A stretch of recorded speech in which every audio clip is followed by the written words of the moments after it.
जी star news से आइए डालते हैं आज की मुख्य खबरों पर एक नजर। उधर कानपुर से खबर, जहां पर काकादेव थाना क्षेत्र के पांडु नगर अंतर्गत हरमोनी विला का एक शीरा धंस गया।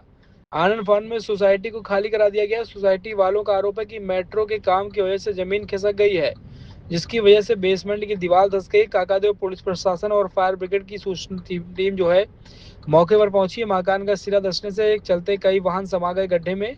50 से ज्यादा लोगों को सुरक्षित घर से बाहर निकाल लिया गया है। रेस्क्यू ऑपरेशन अभी भी जारी है। तस्वीरें काकादेव से, जहां पर पांडु नगर अंतर्गत हरमोनी विला का एक सिरा दिशा और कई गाड़ियां उसमें समा गई हैं। फिलहाल सूचना मिलते ही कानपुर की काकादेव पुलिस प्रशासन और फायर ब्रिगेड की टीम भी पहुंची है।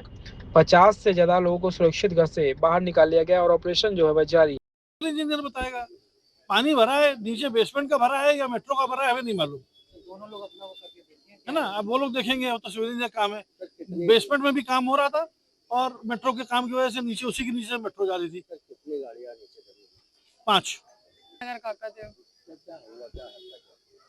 यहाँ पर सुबह क्या नाम है, जगह जो है आगे मेरा ऑफिस बना हुआ है। मैं यहाँ 1 साल से ब्लाइंड बच्चों को फ्री पढ़ा रही हूँ, संगीत की शिक्षा देके रोजगार देती हूँ उनको। तो यहाँ पर ये ऑफिस की बाहर की दीवार जो है ये धंस गई है। इसमें कुछ क्या नाम है गाड़ियाँ खड़ी थी, 6-7 बाइकें, वो भी उसमें चली गई, वो निकलवाई हैं। ये सब हुआ मेट्रो की वजह से है। मेट्रो की खुदाई हुई नीचे, तो उसमें ये सब हुआ है, जिसकी वजह से धंस गया। हमने बोला था मेट्रो वालों से, जब वो कर रहे थे तो बाहर की सारी दीवारों में क्रैक आ गया था, तो उसी से दीवारें सब धंसी थी। तो तभी बोला था मैंने, इतना बड़ा बड़ा क्रैक है और पूरा वाइब्रेट कर रही थी। पूरा क्षेत्र में नवीन नगर मेरे घर के ही पास है। यहाँ पर ये बिल्डिंग में क्रैक आया बेसमेंट खुदाई में, ऐसा यहाँ के निवासियों का कहना है कि बेसमेंट खुदाई में इस बिल्डिंग में क्रैक आ गए। और वास्तव में हादसा इतना बड़ा था कि ईश्वर की कृपा है, कोई परिवार अंदर नहीं या किसी के कोई हताहत नहीं हुआ। अन्यथा इसी प्रकार की एक घटना बेसमेंट पे दादा नगर में हुई, एक व्यक्ति की मौत हो गई थी, दीवार खसक गई थी। तो मैंने यहाँ पर पहले मेट्रो की टीम को पूरा बुलवाया। मेरा जो कानपुर के प्रोजेक्ट मैनेजर है, उन्होंने पूरी रिपोर्ट को यहाँ बना करके हमको ये बताया। मैं नहीं कहता, लेकिन उन्होंने कहा है कि मेट्रो की जो हमारी पूरा इसका सिस्टम है, जो मेट्रो हमारी लाइन गई है वो कंप्लीट है, उसमें कहीं कोई फॉल्ट नहीं है। लेकिन हम टेक्निकल लोग नहीं हैं, इसलिए उनकी बात खाली मैंने सुनी। मैंने KDA-BC को फ़ोन मिलाया है। KDA-BC को मैंने कहा है कि आप एक टेक्निकल टीम को यहाँ भेजिए, शाम तक इस रिपोर्ट को तैयार कराइए कि जिससे पता चले कि अगर मेट्रो की लोगों की कमी है तो हम उनके द्वारा जो आवश्यक कार्रवाई कानूनी होनी है वो करके उनके दिमाग ठीक करें, और अगर बिल्डर की कोई कमी है तो बिल्डर का दिमाग ठीक करें, स्ट्रक्चर की कमी है तो स्ट्रक्चर के दिमाग ठीक करें। पर जनता को उसके हाल पे नहीं छोड़ा सकता, उनकी जान के साथ खिलवाड़ नहीं किया जा सकता। इसलिए इस बिल्डिंग को अभी मैंने आग्रह किया पुलिस से भी कि किसी को अंदर न जाने दे, कोई भला माने या बुरा, उसको न जाने दे। जब उसकी जान बची रहेगी तो उसको बुरा नहीं लगेगा, अच्छा ही लगेगा। इसलिए किसी को अंदर न जाने दे।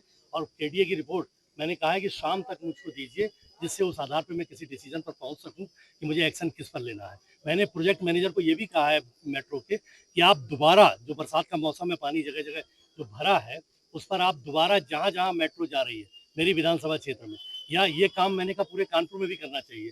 मैंने कानपुर कमिश्नर को भी बोला है कि जहाँ मेट्रो जा रही है उसके अगल बगल इस समय मौसम के हिसाब से शेष मकानों की क्या स्थिति है, नीचे जमीन की क्या स्थिति है, उसकी भी टेस्टिंग पूरी करके एक रिपोर्ट बना लें। यहाँ पे सुबह के समय कंट्रोल रूम से सूचना प्राप्त हुई है कि मेट्रो लाइन जाने की वजह से इनकी बिल्डिंग डैमेज हो गई है, कुछ व्हीकल धंस गए हैं उसमें।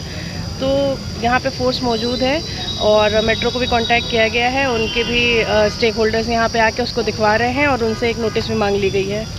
यहाँ पे जनहानि वगैरह की कोई नहीं, कोई ऐसा इशू नहीं है। कितनी गाड़ियाँ दबी हुई हैं? 5-6 गाड़ियाँ।